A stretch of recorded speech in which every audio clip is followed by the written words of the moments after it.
the setting of this painting is a place called Round Top, which was my mother's parents' home, and it's located on a ridge overlooking the Susquehanna River. You can see the river in the background. It actually, in all three panels, it kind of ties the painting together. But it was an old stone inn, and this is an image of the house before my grandparents bought it, if you can get that. And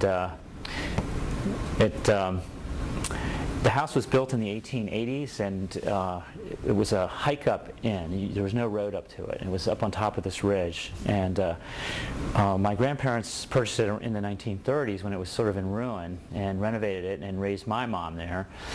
And eventually, even though I grew up in the D.C. suburbs, I would spend summers up at that house, and it was kind of a magical place to go to.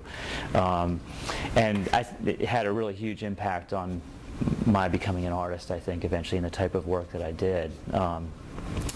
And my brothers and I, we would just roam the ridge, exploring the woods and collecting insects and all the kind of things that kids do, especially the kids that escape the suburbs and get to go to a place like that. And one of my strongest memories up there, because we often were there in late summer, was the cicadas, and the sound was always in the background, and we'd find their shells on the trees, and it was the kind of place too that seemed like it would stay as it was forever. Had a permanence about it.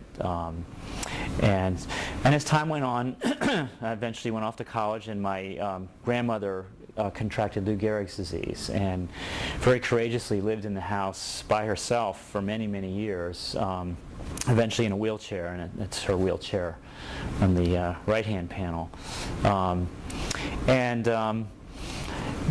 Eventually she passed away, and the house stayed in the family for a while, and then I moved back to the area. I actually moved back to a farmhouse on property just below Round Top.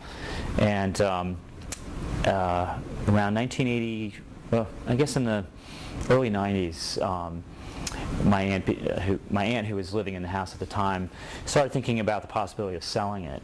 And so around I guess it was 95, 96, she sold the place to a very wealthy guy who completely gutted it out and changed it. And that was a very big event for me. And I didn't think it would really have that much effect on me, but it was almost like losing a family member, because that house had such a big impact on me. So it was that sale that got me thinking about doing a painting about this place and about the whole idea of change. And around that same time, I saw, well, I guess maybe a few years before that, I saw a show of Sidney Goodman's work at the Philadelphia Museum of Art, and he had some great big, wonderful charcoal Conte drawings in the show. And so the first thing I did actually for this painting was a great big charcoal study of the cicada metamorphosing. And actually, this is an image of that here. And the drawing is actually 40 inches tall, and if you can get that.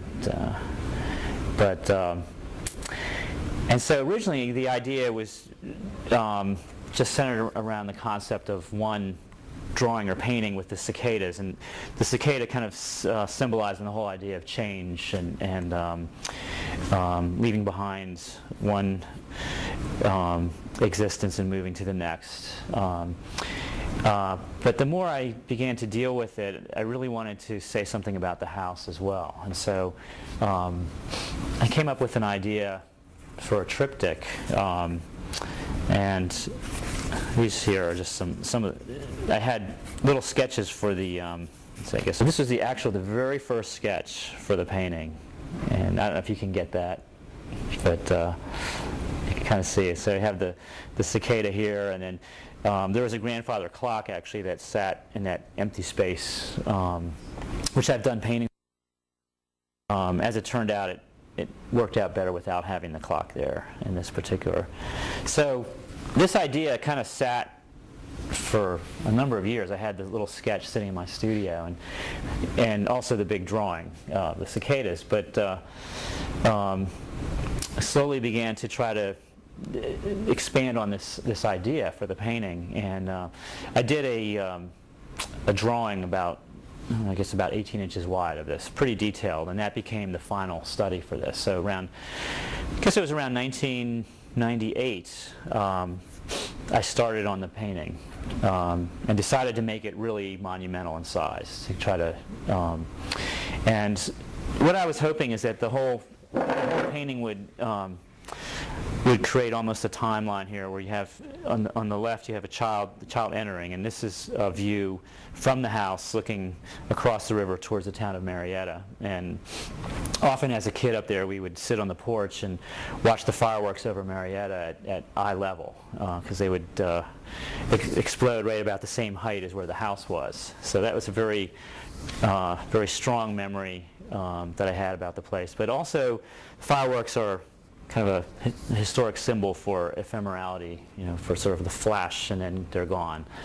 And so this is an image. It could be me, or it could be my brothers, or even my uncle who grew up in the house, but it suggests kind of the beginning of this life cycle, the child entering, and then you have the burst of the fireworks and the river kind of connecting everything in the background.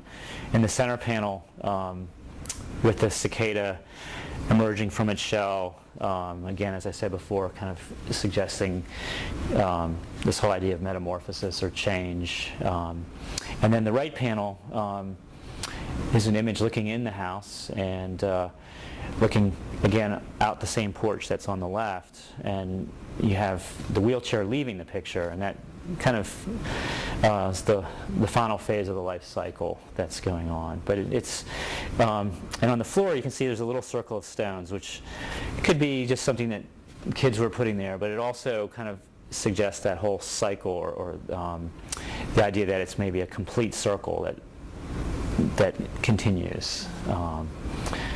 So the painting really got into some, although on the surface it's just about a very specific memory and also about loss of that place, it also gets into a bit of a more universal metaphor for this whole idea of change and ephemerality.